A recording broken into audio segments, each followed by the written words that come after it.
सभी को प्रणाम। हम पढ़ रहे हैं वाग में उपासना समर्पण योग अध्याय 10 और इसको पढ़ते पढ़ते आनंद की लहरें अंदर उठ रही हैं। मतलब इतना दिव्य चैप्टर है जो अभ्यास का चैप्टर है, जो अनुभव का चैप्टर है। और गुरुदेव उस अनुभव को शब्दों में लिख के हमें बता रहे हैं। और इससे ज़्यादा बड़ी ब्लेसिंग क्या हो सकती है लाइफ में कि सूक्ष्म जगत की गहरी गहरी चीज़ों को गुरुदेव ने शब्द दे दिए हम लोगों के लिए। तो आइए कृतज्ञता के भाव से आज गायत्री मंत्र यूनिवर्स में डालते हैं। बहुत पूरे थैंक यू की फीलिंग अंतःकरण से। अगर आपको परमात्मा ने कभी कहीं स्पर्श किया और आपको लगता है कि उनके कारण, उस अदृश्य सत्ता के कारण, उस गुरु शक्ति के कारण, उस गुरु तत्व के कारण आपके जीवन में कुछ अच्छा घटित हुआ है, तो आज पूरे दिल से मंत्र की शक्ति से भगवान को थैंक यू बोलते हैं, यूनिवर्स को थैंक यू बोलते हैं। Thank you universe, thank you so much for everything. और इसी भाव के साथ एक गायत्री मंत्र अंतःकरण की गहराइयों से। ओम भूर्भुवः स्वाहा तत्सवितुर्वरेण्यं भर्गो देवस्य धीमहि धियो यो नः प्रचोदयात्। लंबी गहरी सांस और ब्रह्मांड को पूरी तरह पूरे दिल से थैंक यू बोलिए और थैंक यू के साथ आगे का स्वाध्याय। अब गुरुदेव हमें पिछली बार समझा रहे थे कि हम सब एक मूल स्रोत से प्रकट हुए हैं, तो हम जितना मर्जी अपने आप को अलग अलग मान लें, हम अलग हैं ही नहीं, हम एक ही हैं। बस महसूस करने की बात है। और जब यात्रा चलेगी तो अनुभव भी हो ही जाना है। जब यहाँ तक आए हैं तो आगे भी बढ़ेंगे। कोई शक्ति तो है जो हमें चला रही है, हमें लेकर जा रही है। अब ट्रेन में बैठ जाओ, जो ड्राइवर है, जो ट्रेन चला रहा है, वो अपने आप ले जाएगा मंजिल तक। हम थोड़ा ना बीच बीच में चेक करेंगे कि दिल्ली की ट्रेन में बैठे तो दिल्ली आया कि नहीं आया, दिल्ली आया कि नहीं। ट्रेन में बैठ जाओ सुकून के साथ, लेकिन बैठे या नहीं बैठे ये चेक कर लो। बैठ गए ना, चलो फिर आगे बढ़ते हैं। अपनी जीवन रूपी नाव की पतवार अपने हाथ में रखकर उसे अमुक मार्ग की तरफ ना जाने देना, अथवा पतवार को छोड़कर अपनी नौका को विचार रूपी तरंगों में इधर उधर चाहे जहाँ भटकने देना, ये दोनों बातें ही हमारे हाथ में। कितनी सुंदर बात। गुरुदेव अभी ट्रेन का एग्जाम्पल लिया और गुरुदेव यही कह रहे हैं कि जीवन रूपी नाव है ना, और इसको छोड़ दिया, चला ही नहीं रहे, अपने अभ्यास ही नहीं कर रहे। जबकि मंजिल पता है, लक्ष्य पता है तो उसकी तरफ चप्पू चलाते जाओ। हमने क्या किया, इसको छोड़ दिया। कोई भी विचार कहीं से भी आ रहा है और उसको एक्सेप्ट कर लिया। अरे क्यों एक्सेप्ट किया? नहीं करना चाहिए था। या तो समर्पण ऐसा हो कि नाव में बैठ गए और चप्पू भगवान चलाएं, ऐसा समर्पण हो। लेकिन फिर ना एक टाइम ऐसा आएगा जब देखोगे गुरुदेव चप्पू चला रहे तो थक जाओगे, लगेगा हे भगवान गुरुदेव आप कब तक हमारा चप्पू चलाओगे, हम थोड़े बड़े हो जाते हैं।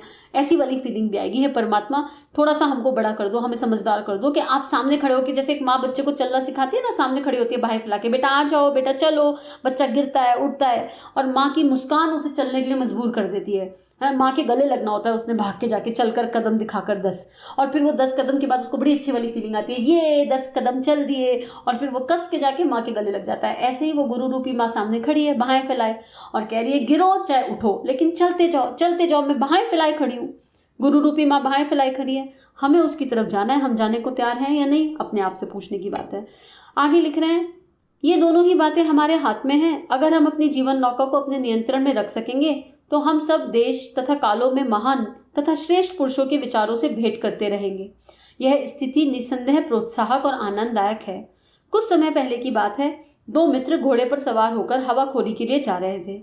उस समय चर्चा उठने लगी कि अब लोगों के महत्वपूर्ण विषयों में अधिक ध्यान देने लगे हैं और आंतरिक शक्ति तथा बल की जानकारी के लिए प्रयत्न करते रहते हैं। उनमें अपने वास्तविक स्वरूप तथा परमात्मा के साथ संबंध को जानने की उत्कंठा भी बढ़ रही है। समस्त जगत में आध्यात्मिक वृत्ति बढ़ती जा रही है।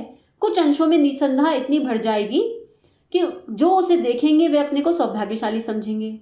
एक मित्र ने कहा कि इस समय महान दार्शनिक इमर्सन, जिनके विचार बहुत अग्रगामी थे और जिसने जगत में आत्मिक उत्कर्ष की स्थिति को प्रसारित करने का भागीरथ प्रयत्न किया था, इस परिस्थिति को देखता होगा तो उसे कितना अधिक आनंद होता होगा। दूसरे मित्र ने उत्तर दिया, आप कह सकते हैं कि वह तमाम स्थिति को नहीं देख रहा है और अथवा उसका इसमें कुछ हाथ नहीं। अगर इस परिवर्तन में उसका पहले की अपेक्षा और अधिक हाथ हो तो कोई आश्चर्य की बात नहीं। वास्तव में इस कथन में बहुत कुछ सार है। जिन महान व्यक्तियों ने इस लोक में रहकर जन कल्याण के कार्य किए, वे सूक्ष्म लोक में रहकर भी वैसा ही कार्य करते हैं। संसार में अधिकतर कार्य ऐसे ही होते हैं जिनका ज्ञान हमको अपनी इंद्रियों द्वारा नहीं हो सकता और जिसको हम अपने चर्म चक्षुओं से नहीं देख सकते। फिर भी यह निश्चय है कि संसार के बहुसंख्यक महत्व के कार्य इन अदृश्य और अज्ञात शक्तियों द्वारा ही संपन्न हो रहे हैं और उनका मानव जीवन पर बहुत हितकारी प्रभाव पड़ रहा है।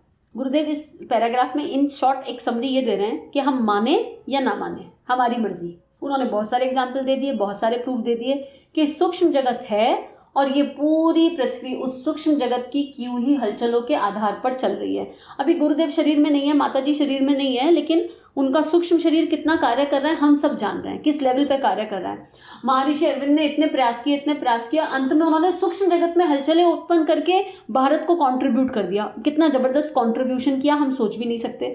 तो यहाँ पर यही बात है कि जब दो लोग वो चर्चा कर रहे हैं कि आध्यात्मिक उन्नतियों की वृत्तियां बढ़ रही हैं, तो इमर्सन जी का एग्जाम्पल गुरुदेव दे रहे हैं कि वो दार्शनिक इमर्सन ने इतने प्रयास किए और उनके प्रयासों के बल पर संभव हो रहा है और वो ऊपर से देख रहे होंगे। तो दूसरा दोस्त कह रहा है ऊपर से देख नहीं रहे होंगे, अभी भी अपनी ऊर्जा ऊपर से नीचे भेज रहे होंगे। आज भी गांधी जी नहीं है लेकिन कितने लोगों को मोटिवेट कर देते हैं। रानी लक्ष्मीबाई नहीं है, भगत सिंह नहीं है, लेकिन कितने लोगों को मोटिवेट कर देते हैं। कौन है जो मोटिवेट कर रहा है? उनकी एनर्जी बॉडी अभी भी अवेलेबल है यहीं पर। दिल से पुकार लगाओ। स्वामी विवेकानंद ने हिला के रख दिया लोगों को, आज की डेट में यूथ को पूरा हिला रखा है, जबकि शरीर में एग्जिस्ट नहीं करते, सालों पहले चले गए। ये क्या है? ये सूक्ष्म जगतधारी तो है।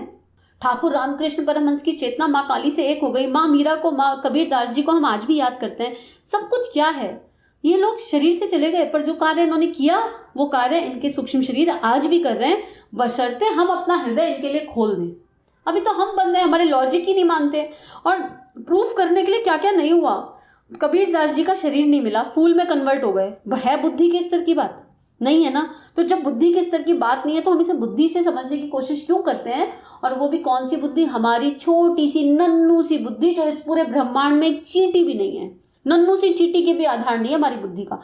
फिर सोचते हैं इस छोटी सी बुद्धि से हमको ये पूरा ब्रह्मांड, हमें समुद्र की गहराई समझ में आ जाएगी। समुद्र नहीं, ओशियन की गहराई नहीं आएगी समझ में। इसीलिए अनुभव की यात्रा है, इसीलिए ध्यान में गहरा उतरने के लिए जप रूपी साबुन घिसना पड़ेगा। तो चलिए जप रूपी साबुन घिसना शुरू कर दीजिए, हम सब मिलके घिसेंगे। और अकेले नहीं हो रहा तो समूह की शक्ति से जुड़ जाओ। जगह जगह सामूहिक जाप होने लगे आजकल, लेकिन कर्मकांड नहीं, माला के स्तर पर नहीं, आत्मा के स्तर पर, अंतरात्मा के स्तर पर। के करना है तो ढंग से करना है। Count of Mala doesn't matter, तार कितना जुड़ा, कितनी देर बैठ पाए ढंग से, अंतरात्मा ने उस समय क्या रेडिएट किया, आवाहन के क्रम में भगवान महसूस हुए, वो शक्ति महसूस हुई, हृदय में कंपन हुआ कि नहीं हुआ, उस स्तर पर बैठना है। आगे गुरुदेव लिखते हैं, एक ज्ञानी पुरुष थे जिनकी दिव्य दृष्टि विकसित हो चुकी थी। अपनी सम्मति उन्होंने इस प्रकार प्रकट की, आध्यात्मिक और भौतिक पदार्थ के बीच एक समान नियम कार्य कर रहा है। जो उदास प्रकृति के होते हैं वे उदासीन वस्तुओं को आकर्षित कर लेते हैं। जो मनुष्य सदैव निरुत्साही तथा विजय में विश्वास न रखने वाले होते हैं वे कभी विजयी नहीं बन सकते, उल्टे दूसरों को भार स्वरूप सिद्ध होते हैं। पर उत्साही, श्रद्धालु और आनंद युक्त पुरुष विजय के तत्वों को ही आकर्षित करते हैं। मनुष्य के भीतर की उच्च एवं निम्न स्थिति का बहुत कुछ पता उसके बाह्य स्वरूप से चल जाता है। जिसके शरीर पर चिथड़ा, फटे वस्त्र और मैल दिखाई दे, समझ लो उसके मन में पहले ही अव्यवस्था की जड़ जम चुकी है। अब ये एक पैराग्राफ बहुत गहरी बात बता रहा है। We are what we attract.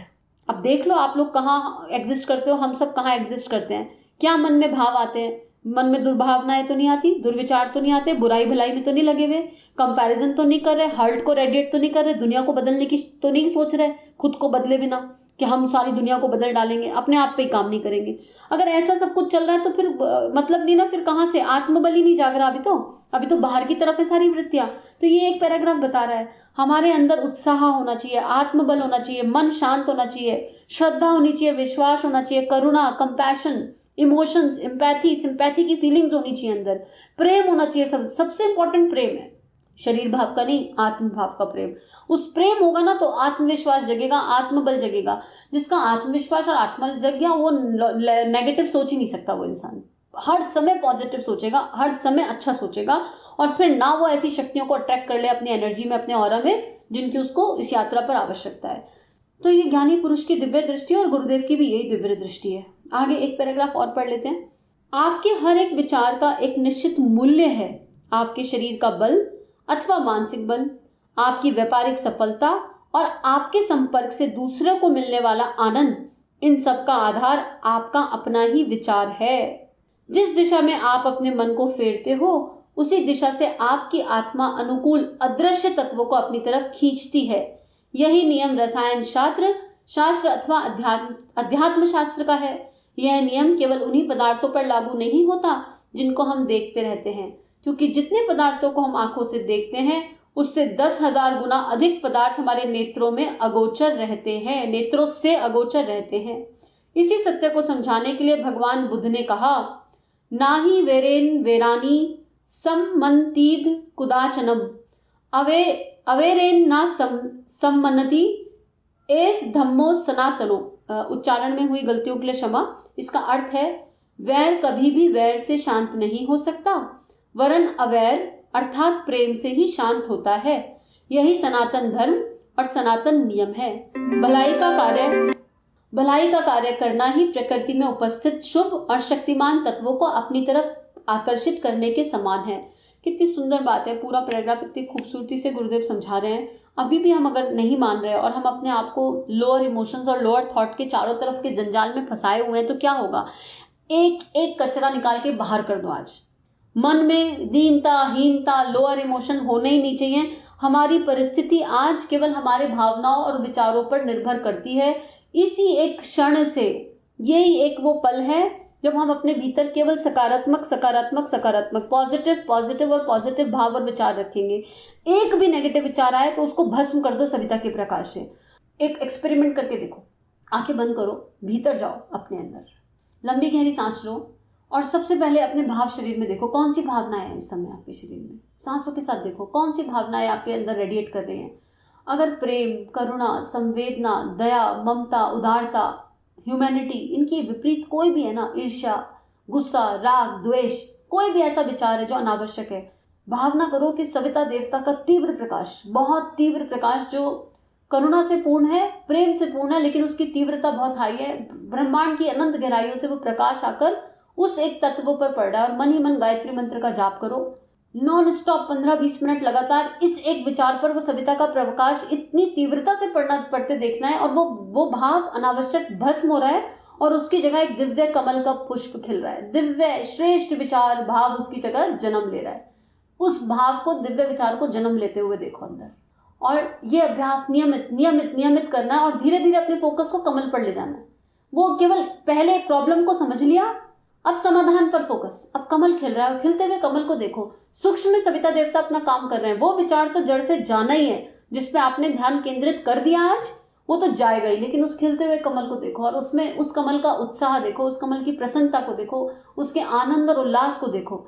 अब अगर मान लो गुस्से का संस्कार था, वो चला गया और कमल खिला, तो किसका कमल खिल रहा है? शांति का कमल, शांति का प्रतीक, प्रेम का प्रतीक। अब देखो अपने भीतर दिव्य प्रेम की तरंगों को लहरे लेते हुए, अनंत प्रेम की तरंगे, सविता का अनंत प्रेम हमारे भीतर, हमारे रोम रोम में फैल रहा है। विजुलाइज, जितना स्ट्रांग विजुलाइजेशन भाव के साथ उतना इम्पैक्ट। लेकिन फिर करना पड़ेगा ना, एक दिन में तो नहीं होगा। लगातार 90 दिन करके देख लो आप। फोकस कहाँ होगा? पॉजिटिविटी पे। फोकस कहाँ होगा? उस खिले हुए कमल पे। जब भी कोई बुराई खत्म होती है तो उसकी जगह एक अच्छाई जन्म लेती है। तो मेरा फोकस मेरी स्ट्रेंथ पर होगा, मेरी अच्छाई पर होगा। और इसके साथ ही आज का स्वाध्याय समाप्त करते हैं और सभी के लिए बहुत सारी प्रार्थना कि हम सबके भीतर वो प्रेम की दिव्यता गुरु कृपा से जागृत हो जाए और हम सबका जीवन खूबसूरत बन जाए। हमारे YouTube चैनल को सब्सक्राइब करें और बेल आइकन को दबाकर ऑल पर क्लिक करें ताकि नोटिफिकेशंस आपको मिलती रहें।